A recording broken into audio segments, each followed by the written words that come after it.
So, ito na rin yung makeup tutorial bago ma-expire yung mga ginagamit kong makeup. Charot!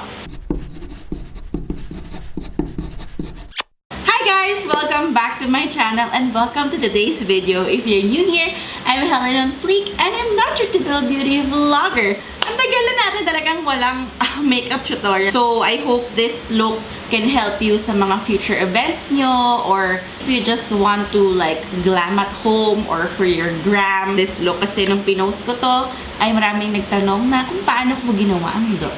So, if you want to see my 2022 look, please keep on watching. So, itong look was inspired by Gia sa Singles Inferno. Sobrang ganda niya, guys. As in, for our primer, I'll be using this one, Dermaction Plus by Watsons. Makeup base siya, pero meron na siyang SPF 50. Oh my God, sobrang tagal ko nang dito ginawa, oh. Ganyan. So, ginamit ko na to on my recent trip. When we went to Balisin last December, and nakita ko na nice naman siya to use. Gusto ko yung nag-makeup pa rin ako kahit nagsiswimming kami. So, perfect na base siya. Yung ganitong consistency, guys, nakakaliit siya ng pore. Kasi parang silicone-y yung feel niya. Tapos, next is gagamit tayo ng yung favorite foundation nyo. Ito bagong discover ko lang din siya nung nagki-Christmas shopping kami. Nakita ko to, Bobbi Brown Intensive Skin Serum. Actually, ito yung medyo nagulat ako while purchasing kasi medyo mahal siya. Pero na-testing ko na and nagustuhan ko yung finish niya. However, binili ko siya before kami mag-swimming. So, medyo maputi siya sa akin kapag ito lang yung ginamit ko. I usually apply my makeup using my fingers. Pero this one, it doesn't sit well kapag fingers yung ginamit. So, I'm gonna be using a sponge. Sponge that I'm using is from Clutz brushes. So, naglabas siya ng sponge and I really like it. Since nag-tan nga si ate yung girl, haluan ko lang siya ng darker shade ko ng foundation. Just a drop. What I like about the Bobbi Brown na foundation is sheer to medium coverage lang siya. So, very natural pa rin yung foundation. Parang wala lang, pero medyo may glow, ganon. And then next is we're gonna do our concealer. So, ihalo ko lang yung shades na meron ako kasi nga medyo recently napansin ko, I think I'm getting old na talaga. Umiitim na yung eye bags ko kahit maayos naman yung tulog ko somehow. Tingnan natin kung may violent reaction. For our concealer, I'm using this two. The Infallible and Maybelline FitMe. Itong FitMe, orange undertone siya. So, it's very helpful to correct my dark under eyes. Yung concealer ko na light shade, I'm just gonna use it to highlight my nose and forehead. Ano po mga pinagkabisihan nyo last year, Miss Helen? Ay, nakakaloka. May phone-in question. Hindi nyo kaya. Live na live. Bukod nga sa medyo nag-focus ako sa aking health. Like, may times na nade-discourage talaga ako mag-vlog because of what happened to my face. Bukod doon, syempre, again, nagkaroon nga kami ng business ni Colonel noong 2021. Nag-focus kami doon na parang to make it grow. So, yun yung mga pinagkabisihan ko last year. Set it with powder. So, I'm using the Into It Blur and Matte Loose powder. And then, using the powder puff, tsaka ko siya i-blend. Ito lang yung gagamitin kong palette. So, it's the Rom&nd Better Than Palette Pampas Garden. I really like this one kasi mas ma-achieve niya yung parang mga Korean look ng mga eyeshadow kasi meron siya ng mga chunky glitters, ganyan.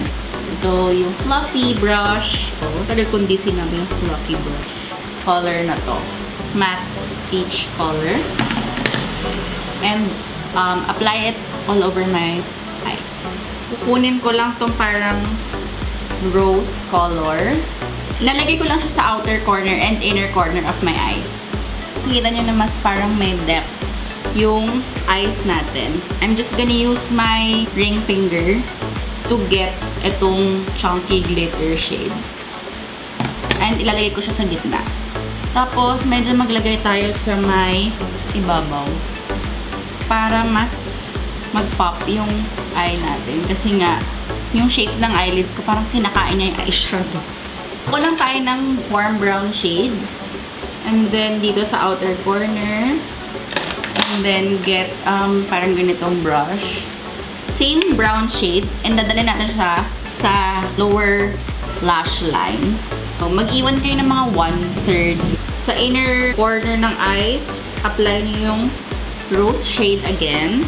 And then, maglalagay tayo ng glitter. So, angled na eyeliner brush. Let's use something na less chunky. Ito. Very Korean K-pop eyes. Feel ko kailangan ko mag-add ng brown. Sorry. Tansyahin nyo na lang. Kung mas bet nyo yung sultry look na sexy, gawin yung parang darker pa yung outer corner. Tight line tayo ng upper eyes and yung lower lash line. So, for our lower lash line, brown. This one is from Vice X and Clutz na pencil. For the upper lashes, I'm gonna use black para mas mukhang full yung eyes natin. And then, mag-add lang tayo ng liquid liner. Maglalagay lang tayo ng wing. And then, of course, the secret is to use mascara or just use false eyelashes.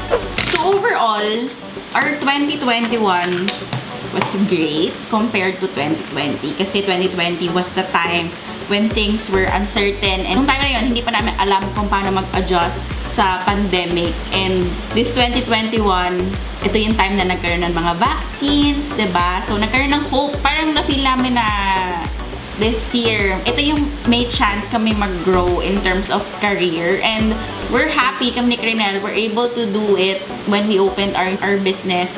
And with that, syempre, tayo naman kasi, like, natural naman yon na our goals just keeps on getting higher. Ganyan na parang once we achieve this, parang gusto pa natin.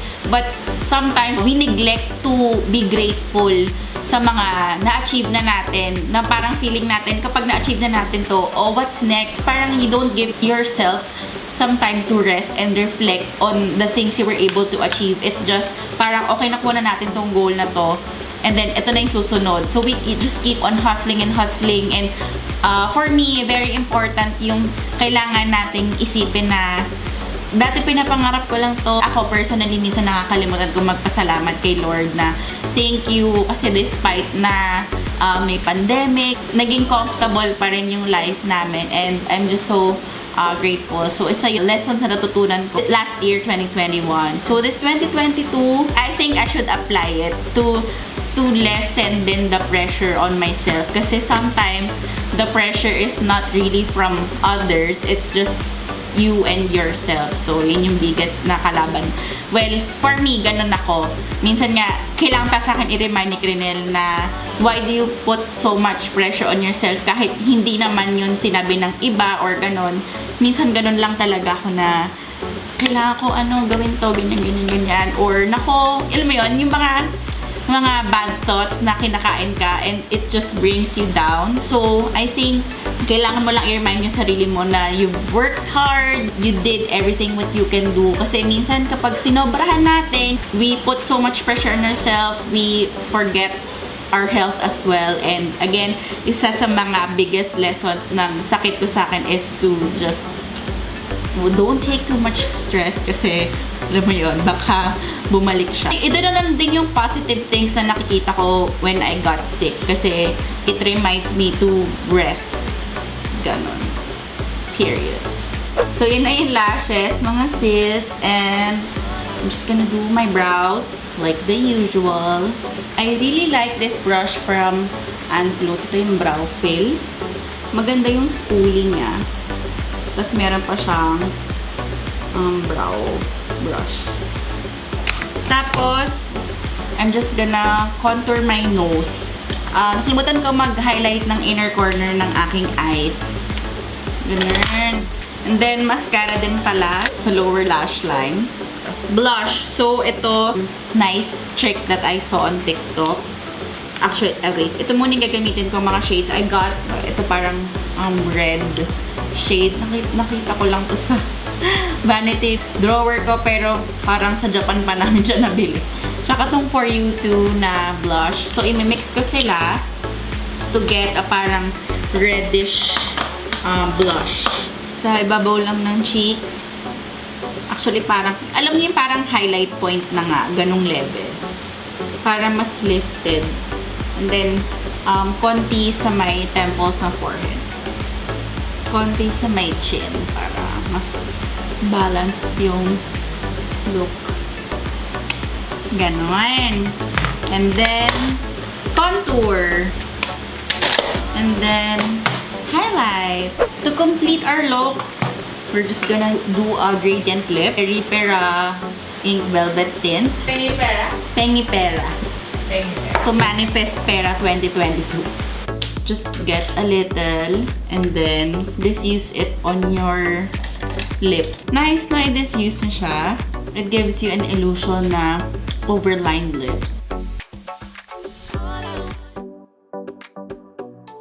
Patuyuin nyo lang siya. Actually, nagda-dry down siya kaya pwede siyang pang gradient lip.